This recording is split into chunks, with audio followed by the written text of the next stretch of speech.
उन्हाळ्याचे दिवस चालू झालेले आहेत आणि त्यासाठी आपण वेगवेगळे फेस पॅक किंवा साबण आणत असतो. तर आज मी घरीच अशा प्रकारे साबण बनवलेला आहे. घरच्याच साहित्यातून तो तयार झालेला आहे.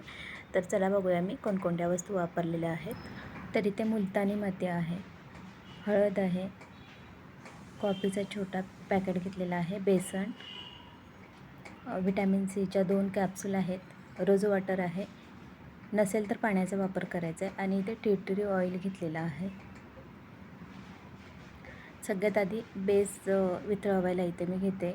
डबल बॉईल पद्धतीने इथे बेस वितळवून घेणार आहे. त्यासाठी अगदी छोटे छोटे क्यूब तयार करायचे म्हणजे पटकन आपला बेस वितळतो.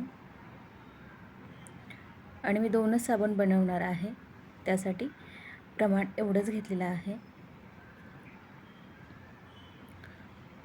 आता इथे पाणी गरम करायला ठेवलं आणि त्याच्यामध्ये ही वाटी ठेवून घेतलेली आहे.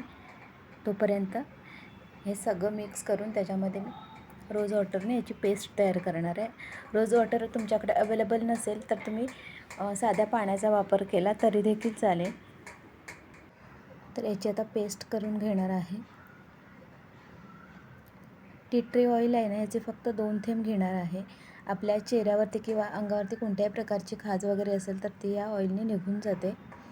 टी ट्री ऑइलचे फायदे म्हणजे ना, केसात आपल्या जर कोंडा झाला असेल तर आपण जे रेग्युलर तेल लावतो ना केसांना, खोबरेल तेल वगैरे, त्याच्यामध्ये 2 थेंब टाकायचे ह्या ऑइलचे आणि मसाज करायचा. 2 वेळा आपण ह्या तेलाने मसाज केला तर पूर्ण कोंडा निघून जातो केसामधला. आता कॅप्सूल घेते.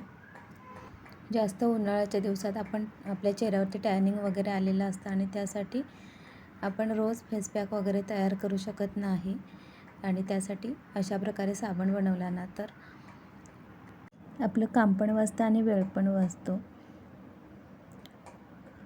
तर याच्यामध्ये फक्त बेस आपल्याला विकत आणावा लागतो, बाकी सगळ्या गोष्टी आपल्या घरी अवेलेबल असतात. आता याच्यामध्ये रोज वॉटर टाकून याची पेस्ट तयार करून घेते. अगदी पण जास्त ओलसर करायचं नाही, मिडियमच ठेवायचा. आणि इथे पेस्ट तयार झालेली आहे आणि बेससुद्धा वितळलेला आहे पूर्ण. याच्यामध्ये आता मी मिक्स करून घेते.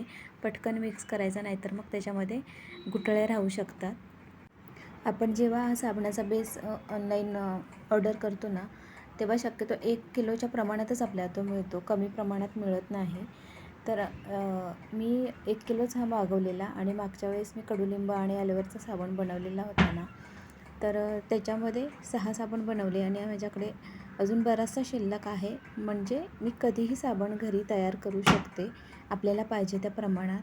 इथे बघा व्यवस्थित मिक्स झालेलं नाही, कारण ते थंड झालं आहे आणि त्याच्यामुळे थोडंसं असं ओबडधोबड असं वाटतं आहे. काही हरकत नाही, आपल्याला ते वापरायचंच आहे. आणि पूर्ण सेट झालेलं आहे मिश्रण, साबण तयार झालेले आहेत. तर अशा प्रकारे आपण घरी साबण तयार करू शकतो. व्हिडिओ पाहिल्याबद्दल खूप खूप धन्यवाद. भेटूया नेक्स्ट व्हिडिओमध्ये. तोपर्यंत बाय बाय.